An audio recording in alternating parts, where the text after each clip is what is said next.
What is going on, everybody? Welcome in. Thanks for joining us here for another episode of Getting Buzzed. I'm Howard Bender. Thank you so much for tuning into the Fantasy Alarm YouTube page. Please hit that like and subscribe button. Great fun show for you guys here once again. We appreciate you guys always tuning in as well. Share it with your friends. Send a link out to everybody here because we've got another amazing show. If this is the first time you're actually joining Getting Buzzed, it's a little sports talk with a little bit of an edge. But you know what? For me, this is more about like the vibe of the show. This is more about, just kind of settling in, getting to know some of my guests, having a little fun with it. Think late night talk show vibe here in the middle of your day. How about that? So again, thank you so much for joining us. And we've got an amazing guest here tonight joining us. And that's Liz Loza from ESPN Fantasy. Liz and I, we kind of came up, through the ranks somewhat together. I had just started on Sirius XM when she had just started over at Yahoo Fantasy Sports. And then everything's just kind of grown from that. Her career has absolutely skyrocketed. We're going to talk to her about women in fantasy sports, women in the sports industry in general, and just kind of get the vibe and feel. I love Liz. She's one of the one of my favorite people. And so I feel very blessed to have her joining the show today. We got a little game in mind for her as well. We're going to go head to head in a little trivia battle here. Me versus her. I have a sneaking suspicion that I'm not going to win, but we'll get to that one in a little bit. Want to shout it out to my boy, Adam Bernard, our illustrious producer. Bring him on in here. Adam, you handsome son of a bitch, you. Get in here. Look at you. Is that do you have like a hairy chest going on there? Is that a tat? What the hell's going on there all of a sudden? I mean, I am Italian, so I do have like a hairy chest, but that's part of a tattoo. Does your tattoo actually go around the hair? Does the tuft of hair on your chest, is that like a tattoo of Hitler? And there's the tuft of hair on your chest is like his mustache? No. I mean, I didn't want to go for the Hitler tattoo. Thought that was a little bold. But I mean, I do. I mean, we're not going to get too into body hair maintenance here. But I just maintain the chest hair more than anything. The tattoo kind of stays out of the way. It's like this big. Good for you. I have no body hair. Well, limited right now. I mean, I've nothing on the arms, nothing on the legs. I've got this little micro patch right here in the middle of my chest, and then like a monkey diaper right around my waist. That's basically what I've got going on right now. So you've got like a two-piece on when you don't have any clothes on. It's not even a two-piece. It's like a speedon't. A one and a third piece. just like a little tuft. Just something to swing on. Back and forth. I try to grow it out every once in a while. Okay, Tarzan. How are you doing, man? It's been a week. We took the week off last week. How's everything going in your world? It's going. We're moving along here. We're getting things done, and conference championship weekend, thick of the hockey season. Good time right now for sports. Definitely a good time right now for sports, and fantasy baseball season's coming up too. We'll talk more about that. But Adam, as always, has prepared for us an illustrious look of images and stuff like that. So, Adam, let's get to some headlines right here, right now, because there's a lot of stuff going on around both the fantasy sports industry and the regular sports industry. I do want to start it off with, something that's not the greatest of news, but we have to jump into it because it is all over the social media world right now. And it's a tough time for this to happen. There is a cheating scandal going on in the NFFC right now during one of their playoff contests. An employee apparently changed the lineup of a competitor in one of the contests. And this was revealed by the guys from the Ship Chasing podcast. So shout out to Pete Overzert, Ben Gretsch, and Pat Karani. They were in the contest and they were making moves. They shared a team. They bought a team together. They shared this team for this postseason play. And you can go find the Ship Chasing podcast and check out the whole episode of how they reveal it and everything like that. It's a shame. It's a huge shame. I know who the employee is. I've worked with the employee. I do find it incredibly surprising. It is terrible. It was immediately addressed by the NFFC. There's a statement from Greg Ambrosius, who heads up all of these contests. He's the leader of it all. He started it all over at Sports Hub Technologies running the NFC and the NFBC and all the contests that go in there. And I'll tell you what, I'm not going to let one bad apple spoil the bunch. Listen, I know, and everybody's, everybody's going to sit there with their hand out and say they want a refund, they want a full investigation into any other contest that this guy had, touched or whatever. And I know that there's going to be those cries for it. Why? Because these are shitty times that we live in right now, and I understand that everybody is looking for making more money. Lots of stuff, the cost of living nowadays is disgusting. It's horrible. Try going to the grocery store for two people and buy a week's worth of groceries. And unless you're shopping at like Costco and you're buying like, $2 chicken for 6 days worth of use, it's a near impossibility. And so I don't know why this employee decided to do it. I don't know if he was approached. I don't know if he approached, whatever the case may be. I don't know those details. I don't want those details. I do know for a fact that Greg Ambrosius and the team have addressed it, that the employee has been fired, that the player has been banned from all NFBC, NFC contests completely. And I'm willing to bet that his information is going to be shared across all the other platforms, whether it's the FFPC or the, other player championships. RT Sports, I'm very sure. And I do think that this is the way the industry should react. All right. I think the industry needs to be swift. They need to be, very firm with it.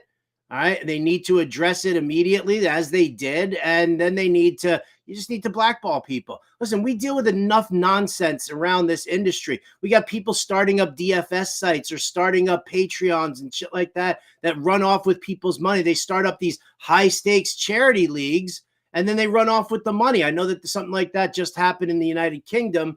I saw a report on that from last week. We've seen this.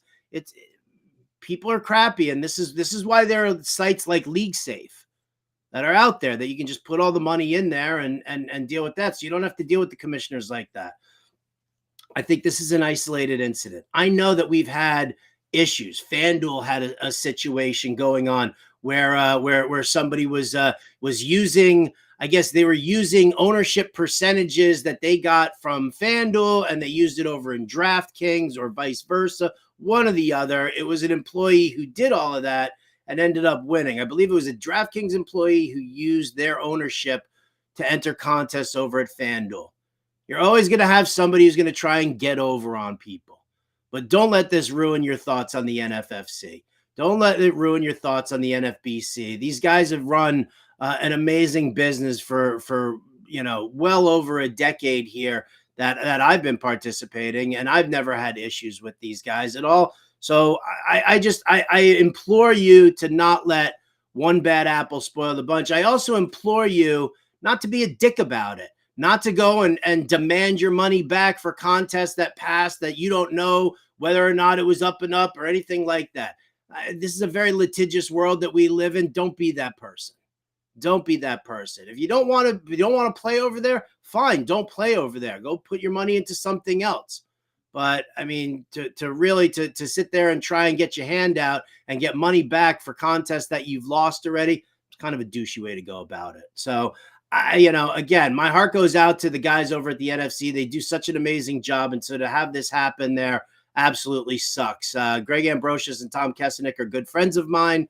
I've known them for a while. I've been in this industry with them for 2 decades now, and playing over on their site for over the last 10 years. So all I'm going to say is that it is a crappy situation. You can throw some comments into the chat if you want. You want to hit me up on Twitter at RotoBuzzGuy. I see Angie Hatfield's here. Britt Flynn's here. What's going on, ladies? This is going to be a big ladies' day here with Liz Loza joining us. So many great insights that she's going to be able to share with us. So super psyched about that. Moving on, let's talk about what's going on around the NFL right now. First and foremost, can we please stop with the extra week in between the conference championships and the Super Bowl? You don't need it. We don't need a full extra week. 1 week between conference championship and Super Bowl. That's it. You don't need the extra rest. You don't need the layoff. I'm looking at the injury reports for these teams, and listen, you know what? It is what it is. Welcome to football. But sitting here with some sort of like stupid money grab, thinking that the coverage is just going to be so amazing and so intense and so no. You know, you can get all the prep work done, get Radio Row going the week like now, like so that you know where the Super Bowl is going to be. Set up Radio Row. Let them do it over that way. You don't need the extra week of coverage because what are we doing? We're overanalyzing one game, one set of matchups. Like I do the show on Sirius XM, and like Jim Bowden and I are like, "Geez, can we please start talking some NBA? Can we please get some MLB in here?" Fortunately, the NFL mandate over at Sirius XM is kind of held back a little bit, and so we have been talking some NBA and we have been talking some MLB. And you guys can go check us out 5 to 7 p.m. Eastern on channel 87 on Sirius XM because there's some great shit going on over there. Some absolutely great stuff, and I'm super happy about it. But do we need 2 weeks to cover the Super Bowl? No, we don't. It's going to be a dead zone. So my recommendation here, what do I got? Air Jordan says, I live near Detroit, and it feels very odd having the Lions crushing it. My entire life, we've been terrible. Yeah, I don't know what that's like, Air Jordan, because I'm a Jets fan, and I wish you nothing but the best. I am 100% bleeding silver and blue this weekend. I want so badly for the Lions to win. I'm rooting for the Chiefs and I'm rooting for the Lions, and I ain't shy about it. And I love y'all in Baltimore, and I love all you Ravens fans out there, and I love all you Niners fans. No, wait a minute. I almost said I love you Niners fans, but you Niners fans are like Giants fans out here in San Francisco, and I can't take it.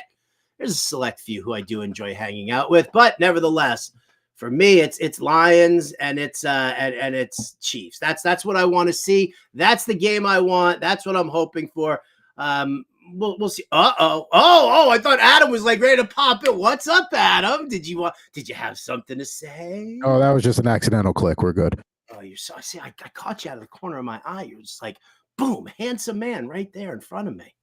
All right, so we're still going to see it. It's a nightmare. Join us over at the SiriusXM Fantasy Alarm Show as we cover a multitude of sports now because there's just no reason. It's overkill.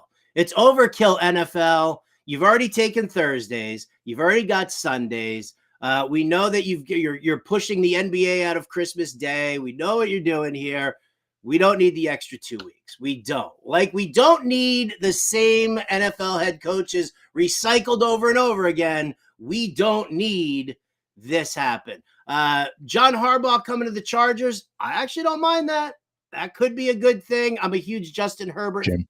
I love what they got going on, for a win now team, and you bring in a coach like Harbaugh. Okay, that's great. But then we got some breaking news that Adam Schefter's reporting that the Panthers are now hiring Bucs offensive coordinator Dave Canales as their new head coach. Now, I love Canales. I do. And he was the quarterback coach for Geno Smith last year during his breakout, and he helped turn around our good friend Baker Mayfield this time around. However, is he ready for that head coaching job? Is he ready to work under Dave Tepper, who is obviously the biggest pain in the ass owner? Because this is now the fourth head coach we're looking at, third head coach here maybe for football, or fourth head coach for football, and he's got a soccer club also that he's got like 2 or 3 as well. I just can't stand all this constant churning over of the same names. Like, I'll give it up for Canales. I hope it all works out for him. But there's no reason that Arthur Smith should be getting any kind of consideration. I don't care if it's for an offensive coordinator, if it's for a running backs coach, or anything like that. Arthur Smith clearly shows that he doesn't know how to use the personnel that he's been given. Arthur Smith has clearly shown that he thinks that he's the smartest man in the room when he's the biggest buffoon. And he really blew it with the Falcons this year. And he could try and throw his quarterback under the bus all he wants. But no, it was Arthur Smith, and it was the personnel decisions that he made. Make that guy sit out for a year. Let him go learn under somebody else. Go to the college ranks. Learn how to deal with personnel, for crying out loud. Using your best assets, not keeping your Ferrari locked up in the garage. So Arthur Smith, not even a coordinator job. Don't give it to him. And then, all this talk about Bill Belichick. First and foremost, I hear he's not the favorite for the job in Atlanta. And I'll tell you what, and I'm fine with Bill Belichick walking away from the game. Maybe Bill Belichick is another one who needs to walk away from the game. Special consultant, maybe that's what the Panthers need. They need to hire Bill Belichick to be a special consultant to Dave Tepper so that every time Dave Tepper says something, Belichick can turn around to him and be like, all right, why don't you go sit the next couple of plays out there, champ? We got this. We got the football thing going on here. But Bill Belichick, 71 years old. We've seen the demise of the Patriots, him as a general manager, even him as a coach. He's got his people, right? They were talking about him going to Atlanta and then bringing in, Josh McDaniels.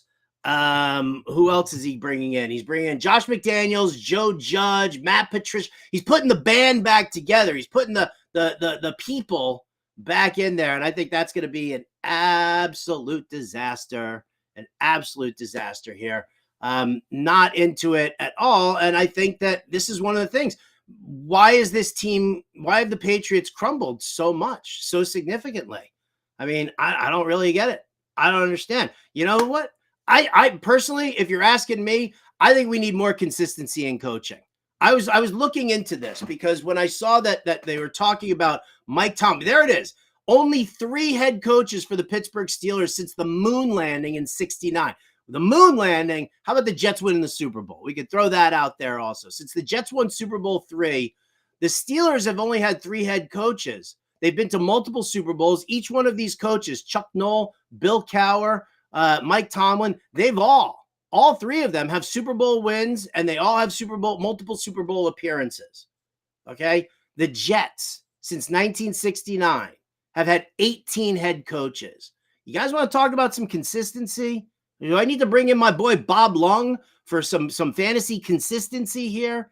Because I got to be honest with you, I would much rather endure losing seasons, tough seasons, anything like that, knowing that my players can work under the same system for more than just a year. 18 head coaches since '69 versus 3. Steelers, it's no doubt that they are a much more successful franchise than my hapless Jets. All right. I don't want to keep her waiting anymore. She's chilling out in the green room. Y'all should have seen the rider that she threw down there for the green room. I mean, fruit plate, crudité, cheese, the candy dish. I didn't even understand that. So let's bring her in here right now from ESPN Fantasy, one of my absolute favorites in the industry. Welcome in. I can do this Oprah style, right? Liz Loza. Hello. Wow. What a rousing introduction. If you're doing it Oprah style, though, do I get a new car? I'd like a Jeep Wrangler. Thank you. You get a new...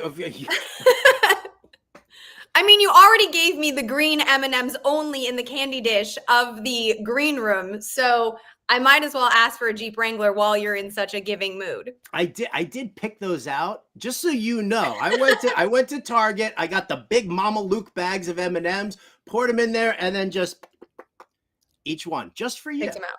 Did you have, I'm going to guess, though, that like all of the other colors didn't end up in another dish or another trash, but maybe I helped you out a little bit because red is a decent flavor and yellow is a decent flavor, and you might have pocketed a few of those. No. I'm on a diet, Liz. I mean, it's January. We're all on some sort of diet.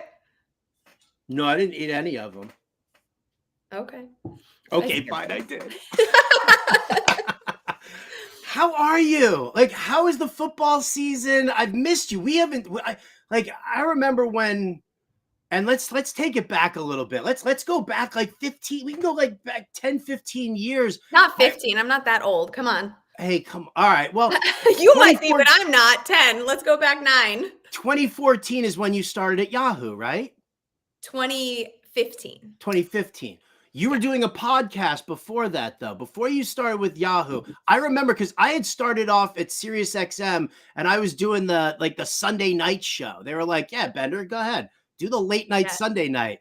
And I brought you. I used to bring you on to that show. You were doing a podcast. I don't remember who the guy was that you were doing the podcast with. I did a podcast called the X's and Y's podcast, which was independent.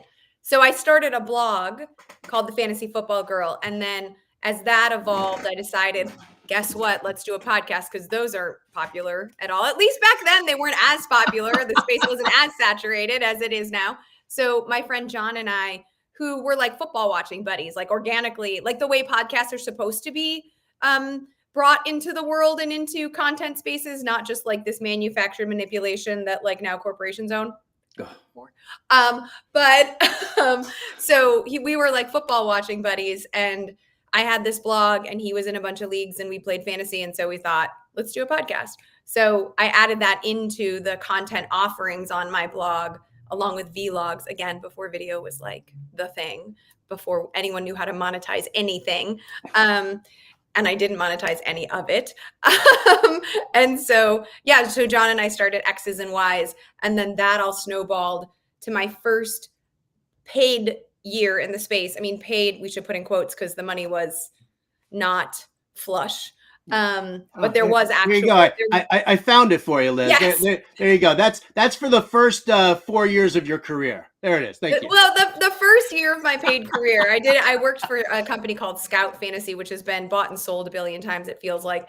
And then in 2015, the week of my son's birthday, actually, he was a baby at the time, I received the offer from Yahoo. Which immediately turned around into like, I mean, just one of the most amazing careers. And I've had like the front row seat to it, which has been absolutely fantastic. And, watching, you over at Yahoo and growing into the analyst and the person that you've become has just been masterful. Like the ESPN aspect of it to me was like, okay, it's just the next step in, what we've got. Oh, please. I'm waiting for, why don't I see you like, more on doing like sideline reporting? Why are you elbow Matt Berry in the head and just get in there? I know there's more coming. I don't know. I think size-wise, I might be a decent space back, but I don't really know if I have like the tackle breaking ability or the like quicks. So this is I'm just playing around. Do you ever think about that though? If you were like an NFL player, what position would you play? Yeah, I would probably be like the punter.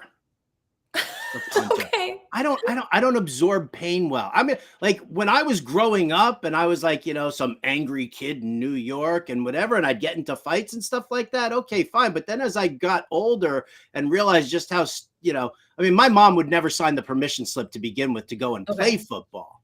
Right. And so, and then growing up or whatever. And I realized, over a lot of time, I don't enjoy pain. I don't enjoy it. It doesn't like motivate me to do more. So no, I think I would probably be a punter. What would you be? Well, a space back. Like I said, I think, yeah. I like the idea of like, and I guess this is, you could make an allegory here to my career. I like squeezing into spaces that have been yet to be discovered. I like that. Finding those creases for optimal ROI and gain. I like that a lot.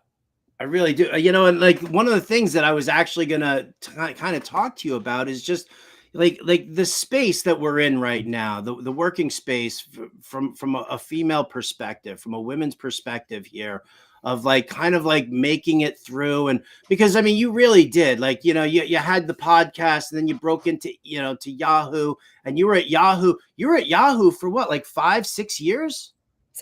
7 years. So, and really kind of making it there and then moving up. So for women now, I mean, well, talk to me about what, for what it was like for you, because I mean, listen, we all know that there are a bunch of douchebags and dipshits all over, social media who are going to be like, or, maybe in the NFL being like, I'm not going to talk ball with certain women, we get like these stupid comments here, like, and let's face it, I don't know if you consider yourself like this, but I consider you a pioneer for women in this industry space. I really do. I think you are one of like, you've shown resilience, talent beyond belief. Your work is impeccable. Your work ethic is insane.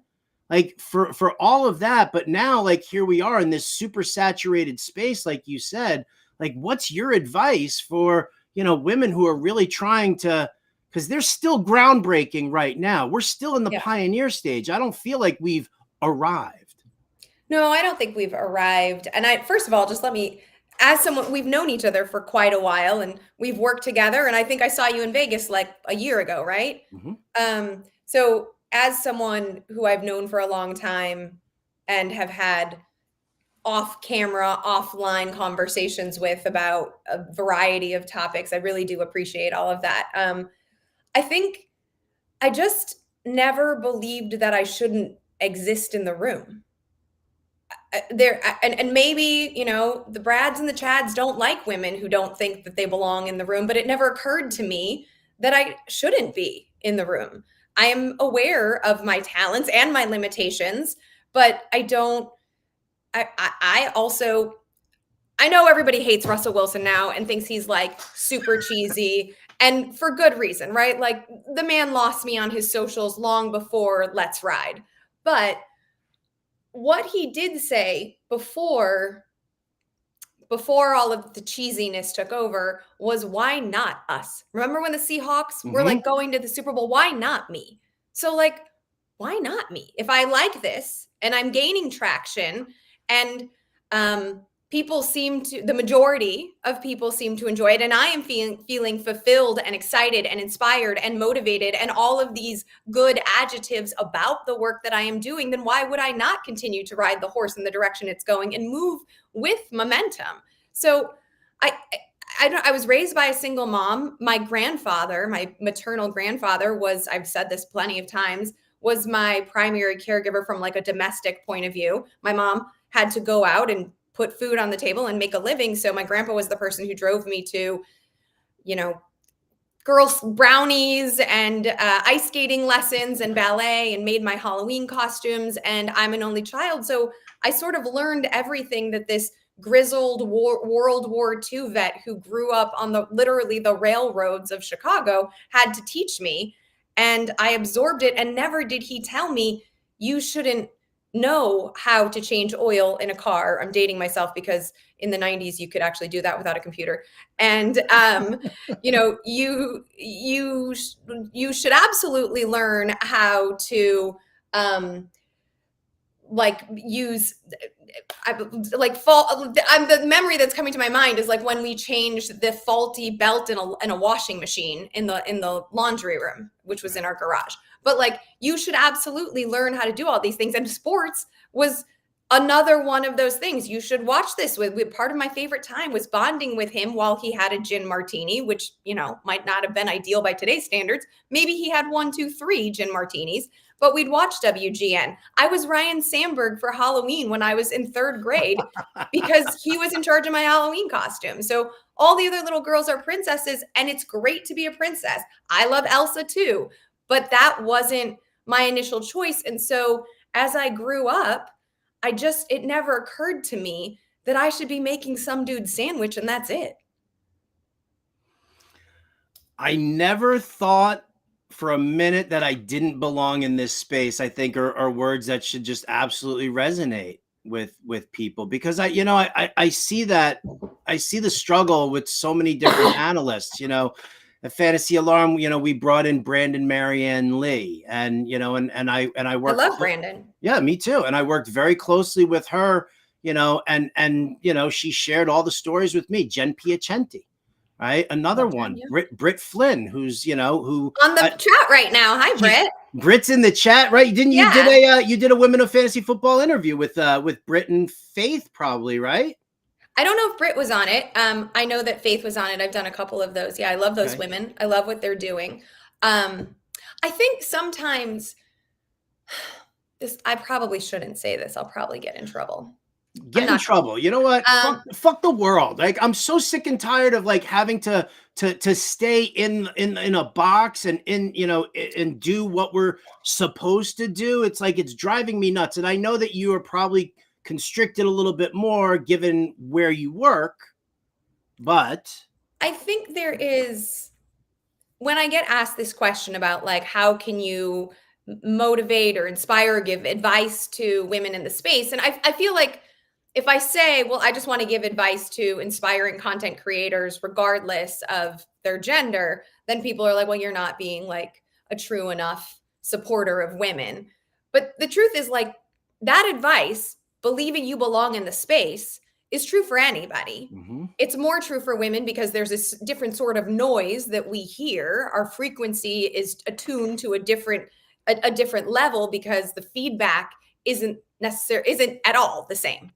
But I also feel like there is now this like this all ladies league or him versus her. Like, I don't like any of that. Like, I don't know why fantasy football now has to be gendered. Like, why does there have to be like an all ladies league? Unless you're doing it like for fun. If you're doing it for fun with all of your girlfriends, it's a different thing. But I mean, like stamped by the space, stamped by this company. Like, that stuff to me is super cringe. Why can't I play in the Kings Classic? Why can't the Kings Classic be correct? Like, why?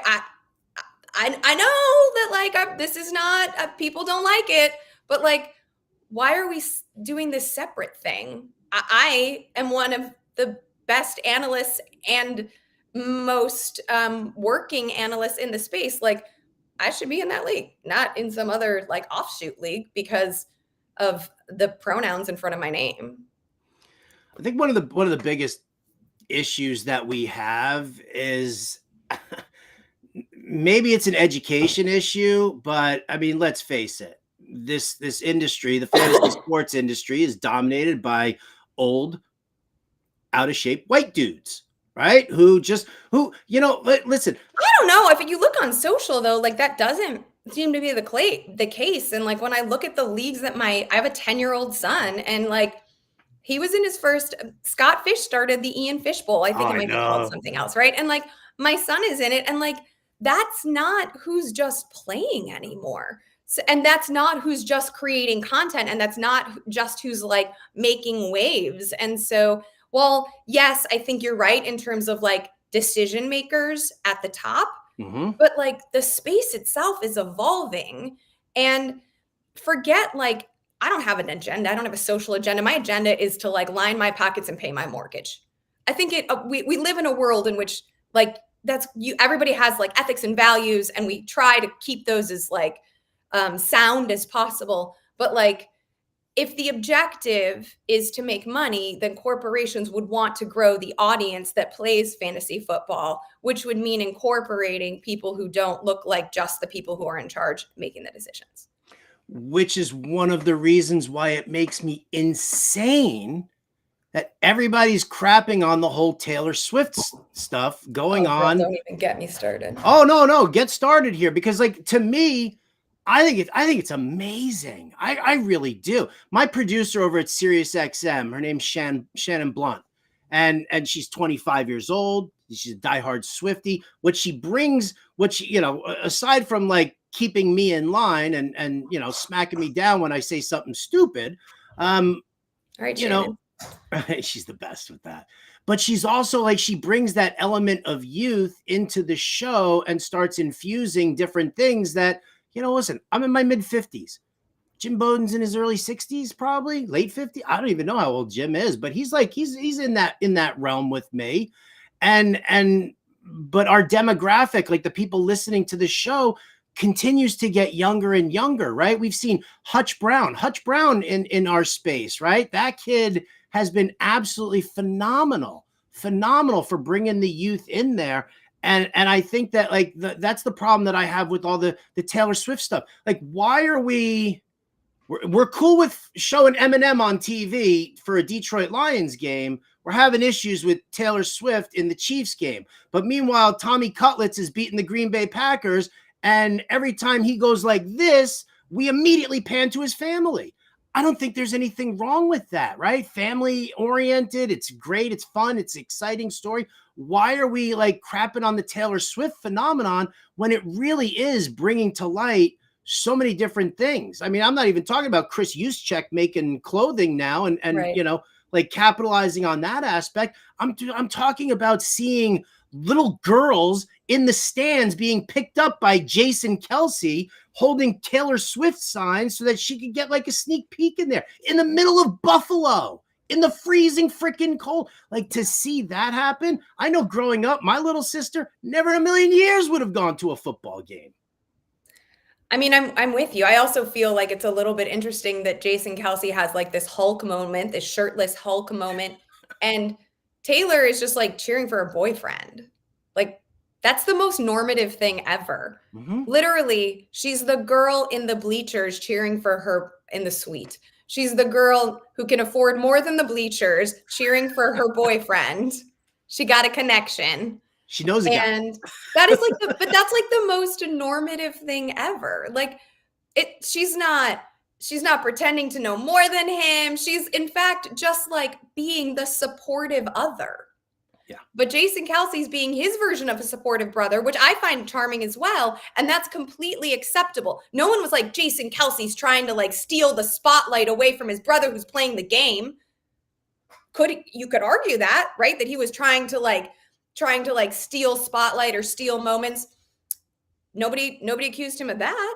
And if you don't like how much the camera crew is panning to Taylor Swift, how is that Taylor Swift's fault? What Right. is she doing? You know, like, again, she's sitting next to her boyfriend's mom, cheering along with everybody else and feeling the feels as her partner, like, either does well or not.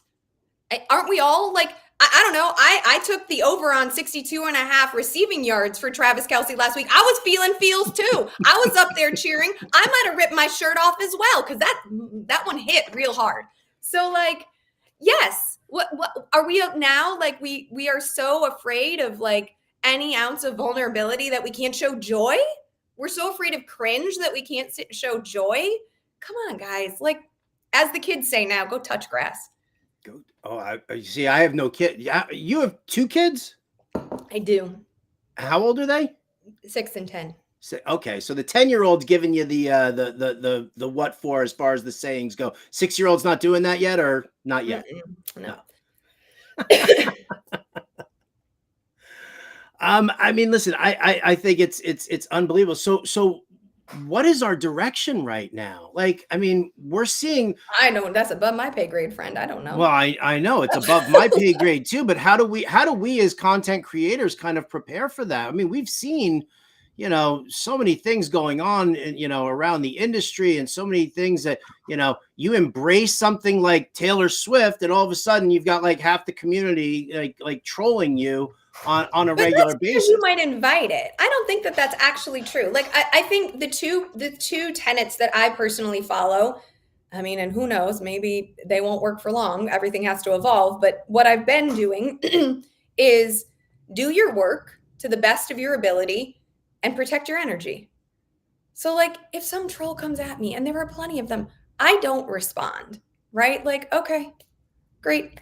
I'm not going to feed it. And there is always, particularly like there was one guy who was like only 2 of her props hit. And I was like, are you kidding me? Like, look at that. That's not true. That is actually false. Here are all of the props that did hit. I'm at 60%.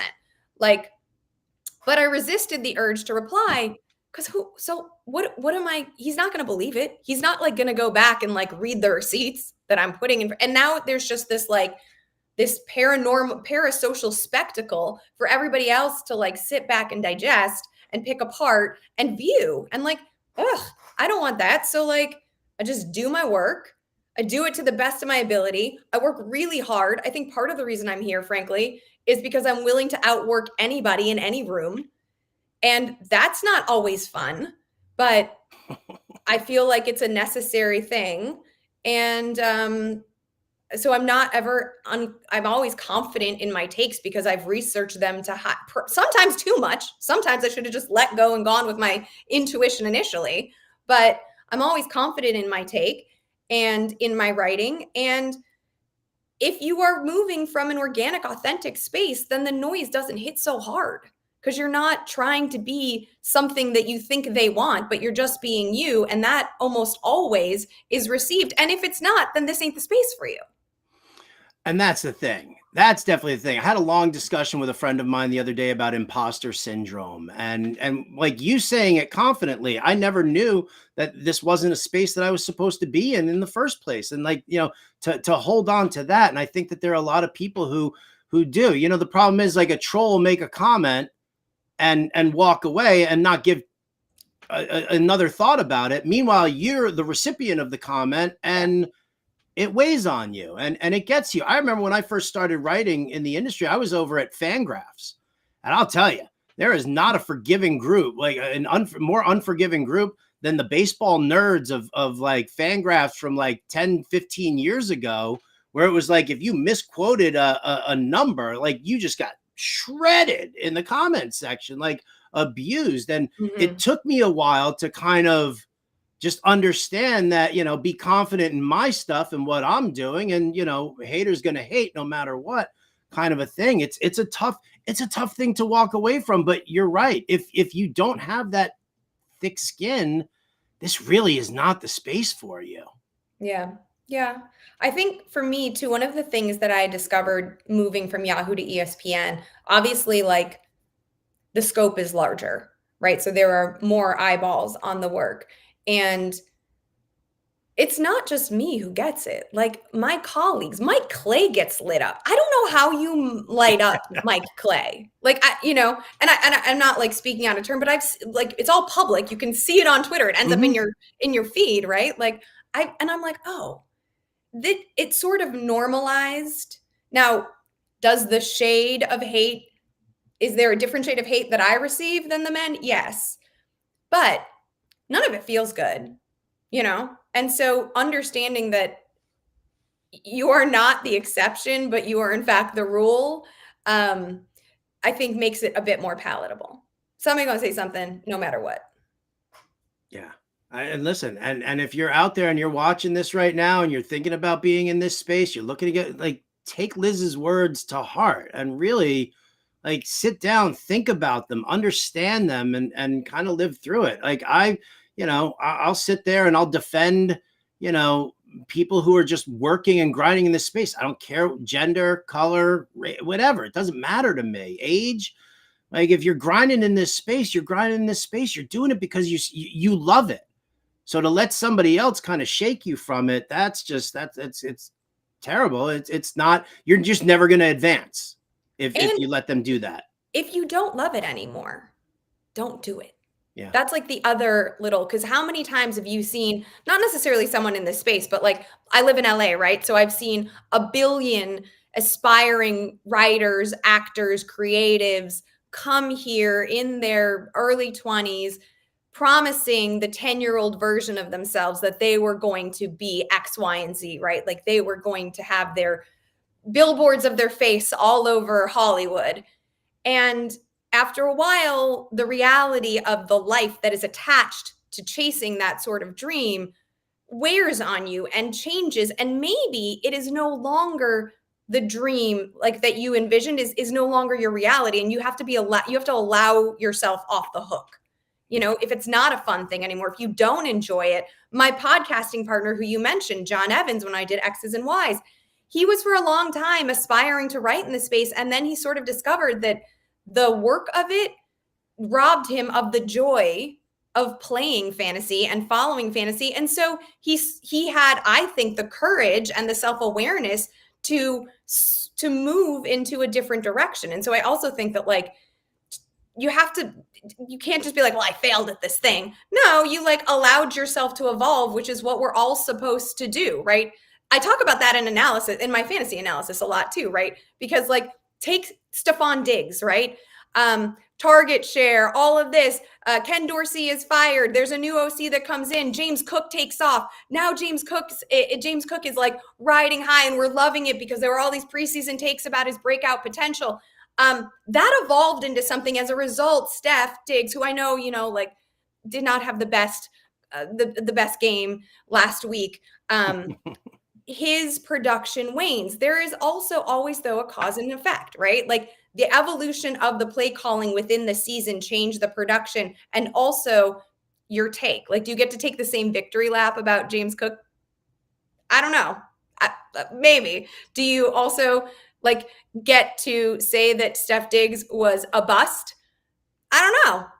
You know, like all I'm saying is that like you have to allow evolution in everything because it's present in yourself and also in all of the things that we are analyzing and building content around and for.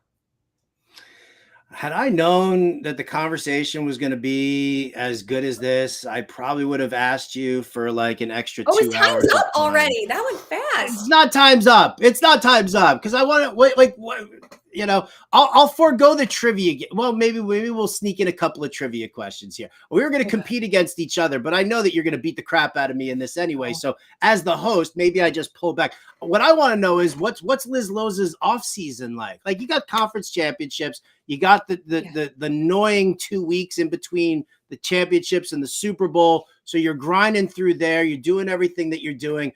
What happens after the Super Bowl before you got to start dealing with the NFL draft? Like, what does Liz Loza get to do? It's only a month, friend. I know. Not much time. So bad. Well, first, I'm still writing my props article with Daniel Dopp, props that pop throughout the playoffs, and we'll be doing ESPN Bet Live. EBL could be doing is doing a lot of content heading up to the Super Bowl. I will be in Connecticut for EBL, ESPN Bet Live, leading into the Super Bowl. I will watch, and then we are doing I don't know the full details, but we're doing a post Super Bowl reaction show. So I will be in Connecticut, not Vegas or Los Angeles for the Super Bowl. But it'll be fun to be on campus with my colleagues. And then I will probably I'll sleep for 2 weeks. Well, I won't because I'm a mom, but I'll pretend to sleep for 2 weeks. Yeah, I was going to say, not with a 10-year-old and a 6-year-old. Yeah. Yeah. And then I love Formula One racing. I was given the opportunity, thankfully, to do some F1 work in a digital capacity last season. So I will hopefully get to work on F1. The season will start in March, so that'll be fun. At the same time, I'll be reviewing college tape and crunching ahead of the draft. And then in the spring, I will lean into WNBA, which I did last season from a fantasy perspective for the first time. I think this season I might do a WNBA fantasy. ESPN has a product and a game, so that's wonderful. But I'm interested in the betting angle for the WNBA moving forward because I think that's a space, again, looking for creases that have yet to be, that you can squeeze through. I think that's a space that is both growing and obviously not as saturated as the NFL or even the NBA is now. And therefore, there are more opportunities to win within it. I think that's a fantastic move. I mean, again, fitting into those creases, into those spaces. Yeah, because I mean, I deal with it, hiring over at Fantasy Alarm. I get it. You write football. I know. Do you cover another sport? Like that's something that I always tell people. You got to make sure that you cover more than just the NFL because everybody covers the NFL. Yeah. Everybody does. So, oh man, can we squeeze in? I don't even know if we have time for this, Liz. I don't want to keep you, but I'm fine. Are you? Yeah, I'm fine. Let me get my illustrious producer, Adam Bernard, in here. So in honor of Liz Loza being the ultimate of pioneers for women in this industry, in this space, we are going to play some sort of pioneer trivia. Oh yeah, trailblazing trivia. Okay. Beautiful. Adam's got some questions for us here, and I don't know any of these questions, but Adam, let's see how many we can squeeze in here. Me versus Liz. Oh, wow. I hate trivia. I'm awful at trivia games. I'm no good at Jeopardy. This is awful. Okay. Oh, see, I'm terrible at sports trivia. How funny is that? Like, I'm great with like all the mindless, stupid stuff. I'll watch Jeopardy or Wheel of Fortune. It'll be beep, beep, beep, beep. Sports trivia, not so much. Okay. Well, we'll see. What do we got? All right, let's give it a shot here. Let's go with the first question here. This quarterback went 21 for 32 for 421 yards and threw 4 touchdown passes in an AFC Championship game in his sophomore season in the league to lead his team to the Super Bowl the same year he took home league MVP. Was it A, Peyton Manning in 2003, B, Dan Marino in 1984, or C, John Elway in 1986? I'll go with C. I'll go with A. Well,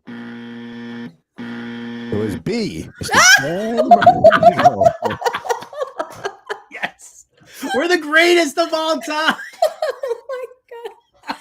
I thought that was a trick question because you said MVP and Super Bowl. And I was like, well, it can't be Dan Marino because He took that didn't home work out league for MVP, him. not Super Bowl MVP. He took home I league assumed MVP. it was this. Okay, that's on me. Okay. Do we want to try a second one here? Yeah. Hell Definitely yeah. now. Okay. All right. We are off to question number 2 here. This running back had a monster day in the conference championship game, carrying the ball 33 times for 186 yards and 3 touchdowns to lead his team to consecutive Super Bowls. Was it A, Thurman Thomas in 1993, B, Emmitt Smith in 1993, or C, Terrell Davis in 1998? How old do you think I am? I can't go too recent because then people will like you might know stat lines from a few years Yes, ago. I may be an elder millennial, but I'm still a millennial. My God. I'm gonna let you guess first. I'm gonna say I'm trying to remember. All right, I'm gonna go with. Do you know it? Me? Yeah. No, I know what guess I'm gonna make, but I'm gonna go with Terrell Davis. And I was gonna go with Thurman Thomas. Is big again. Howard got it right. He got Thurman Thomas. Oh, I definitely wasn't going to say Thurman Thomas. Okay. You know what it is? I don't even know who that is. If I'm being honest, I don't even know who Thurman Thomas is. So Bill's running back from the early 90s used to destroy the Jets on the regular. Like, so that's the only reason. And I know, not to rub a little salt in the wounds to Bill's Mafia, but I also remember they made 4 consecutive Super Bowls and didn't win a single one. That is correct. Right. Sorry, Bills. But wait, then how did they win it in back-to-back years? No, they just made it to the Super Bowl. Consecutive. They made it to consecutive Super Bowls. See, this is why I don't like these things because I key in on the wrong. I got a really low SAT score, believe it or not. Well, I mean, listen, we can go for a third question here, or I can just walk away the champion. All right. We'll go for this one here. Okay. This tight end set the record for the most receptions by a player in a conference championship game and the record for most single season yards by a tight end combined. It's Mike Ditka. Mike Ditka. Was it A, Kellen Winslow in 1981, B, Travis Kelce in 2021, or C, Shannon Sharp in 1997? So it's not Mike Ditka. It's not Mike Ditka. I'm going to go with Kellen Winslow, the epic in Miami, that game where they had to carry him off. Right? I'm going to go with that. That's going to be my answer. Liz? I'm thinking. This is excellent radio or TV. This tight end set the record for the most receptions by a player in a conference championship game and the record for most single season yards by who is Sam Laporta? I'm gonna go with B. Travis Kelce. Howard. But Liz. Oh no, it's a tie. We're done. That's it. Gotta leave on a high note. Liz, before I let you go, first and foremost, thank you so much. I love that you showed up here. I was so happy when you told me that you would love to be a guest. Super psyched about it. Tell everybody again everything they know where to find you, but just give them a full reminder. Sure. And plug everything you got going on. So Props That Pop, a weekly article that will run through the Super Bowl. Daniel and Dop and I write it together. All 4 of my props hit last week, which means they probably won't this week. So you've been warned. You can check that out. Also, be sure to check into all of ESPN's offerings over the Super Bowl. Lots of betting, a little bit of fantasy, lots of NFL talk. Obviously, the coaching carousel is part of all of these discussions, and Adam Schefter is 100% on it. You can follow me at LizLoza_FF on both X/Twitter and Instagram. And I just really want to say thank you, Howard, for inviting me on. This was a wonderful way. I'm on the West Coast to start my day, so it's a little earlier here than it is for me than it is for you. And I just want to thank everybody in the chat, too, for being so engaging and welcoming. And I every year say I can't believe that this is like I still wear a bracelet that says the fantasy football girl. every day to remind myself of the journey, the twists, the turns, the ups. There's been plenty of downs. I don't talk about those a whole lot because nobody does, let's be honest. I am so appreciative of people's trust, most and foremost. I'm grateful for the engagement, but I'm also grateful for the trust. And I am so grateful, Howard, again, that you trusted me to come on your program, which was a wonderful time. You're an amazing person. I feel lucky that's here. I'm up in Half Moon Bay right now. That's where I'm based. So it's early morning for me. I assume that you were over in Bristol still right now for the playoffs, which is why, I always talk in Eastern time zone and tell you like the times, but yeah, I'm here on the West Coast with you. All right. Come on up. Bring the fam. Yeah. After this week's game, I'm not going up north with that hoopla happening. Oh no. Wait, you don't like the rain and the flooding? Oh, it's so good.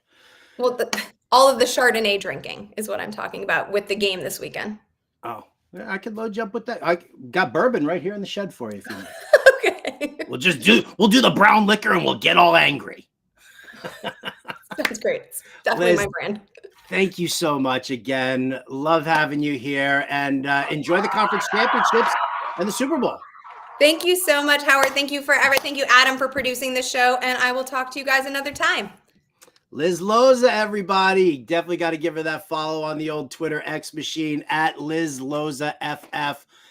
You guys tune into her all the time here. I love it. I love it. Such a great guest.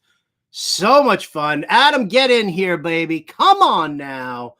Let's talk. We're supposed to go through our final five. I left us no time whatsoever. So instead of our final five, which, okay, let's just whip through it here real quick. We got top five conference championship moments here. Number 5, 2011 NFC Championship game. Kyle Williams, he fumbled it twice, botched 2 punts. And the Giants took advantage of it and gave them the win. Number 4, 2006 AFC Championship game. Peyton Manning leading the Colts from a 21-6 halftime deficit to beat the Pats 38-34. At number 3, 1998 NFC Championship, the Vikings. Gary Anderson, who was perfect all season long, missed a 38-yard game-winning field goal in the closing minutes. They lost to the Falcons in overtime. At number 2, the 1987 AFC Championship game, the fumble. Browns running back Ernest Biner cost the Browns a chance to tie the game with a minute to go, and they ended up losing to the Denver Broncos. And then the number 1 championship moment, conference championship moment, it is 1981, the NFC Championship. It's the catch. Montana to Clark. Niners win 28-27 over the Dallas Cowboys. Great stuff indeed. That's our final five. I wanted some closing comments from you, Adam, because I know you got to go to the next show here. I will say that, because it's got to be an iconic moment if you remember where you were when you're watching it. Now, I was negative 2 years old for the catch, so I don't remember that one. And then I was only 4 for Biner, but those other 3, I can still picture myself watching those moments happen when they did. Like, for me, another one is the one we're showing here. When the Colt Jim Harbaugh threw the Hail Mary into the end zone for against Pittsburgh, almost came away with it to go to the Super Bowl as well. So good stuff. Good stuff all around. All right. Well, just so everybody knows, we're gonna try to bring back Getting Buzz. There's some stuff going on behind the scenes, tied up here at the tail end of the NFL season. We will be back. We will be back. This isn't goodbye. This is like, enjoy your conference championships, enjoy your Super Bowl. Adam Bernard and Howard Bender, Getting Buzzed. We'll be back next time. See you soon.